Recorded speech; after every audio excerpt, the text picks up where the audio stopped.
When humans were in tribes, it was much more dangerous to get rejected.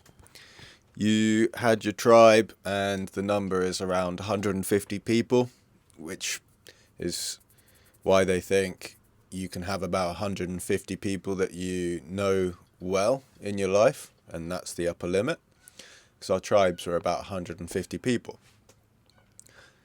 If you get rejected too many times in the tribe, you're going to get ejected from the tribe. And that almost certainly meant death. In the tribe, you've got the safety and the security of other people around you sharing responsibilities. I don't know if you've ever seen those wilderness shows where someone goes out and tries to survive on their own. They're not eating bread. They're not having new clothes every other day, and they get pretty lonely.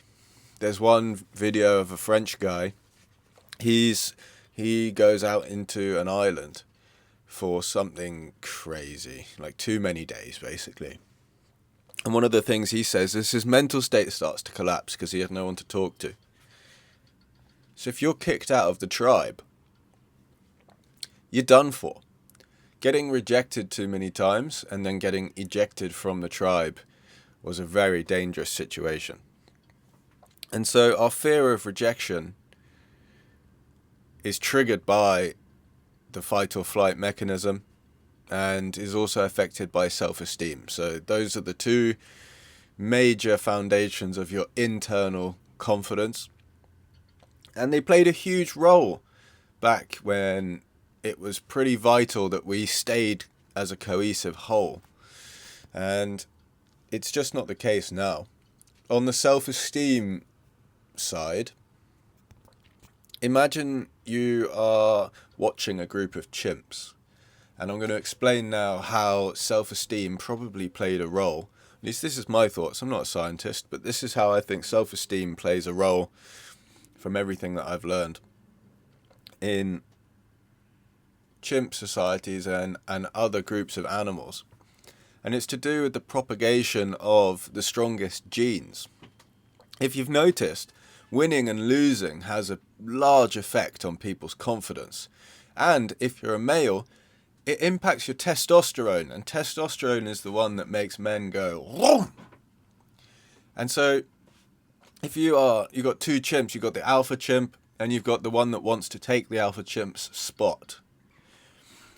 Let's say the one that wants to take the spot goes and fights the alpha chimp and gets beaten.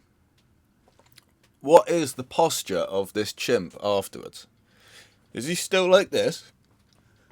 Look at me, I'm the big man. No. He's like this. Like, I'm no threat, don't hurt me, don't hurt me. And that's self-esteem in a nutshell, is don't hurt me. Low self-esteem is don't hurt me, I'm no threat, I'm nothing, don't hurt me. And I think that's so that the lower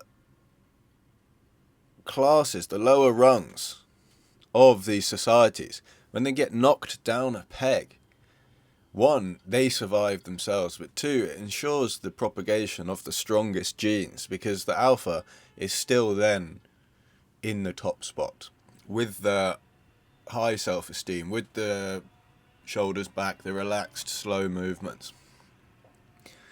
This is from the first chapter of my upcoming book on confidence, brute force confidence, that I'm going to put out. And if you go to the link in the description here, I will put an email sign up for the waiting list for when that comes out. I think I'm going to self-publish it, I'm not sure. But if you sign up on that waiting list, I'll send you the first couple of chapters of the book for free as a thank you for signing up and being ready for the release. And what about modern times?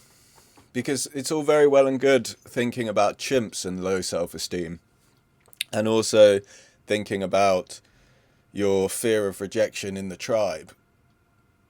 But it's no good anymore, because getting rejected now doesn't have the same consequences as being rejected from the tribe back in the day. Now, if you fail in the modern world, it's a chance to learn and regroup and stand tall and say, oh yeah, I tried and I failed. And getting rejected now isn't the barrier. There are so many people, and you've got your tribe, your group of friends, right? What happens if you talk to someone outside of your group of friends now? Do you get murdered like you might have done back in the days where it was pretty scary to talk to someone outside of your tribe? And I know there's places like this. Now, obvious exceptions apply. I'm talking about if you're from a country like the United Kingdom.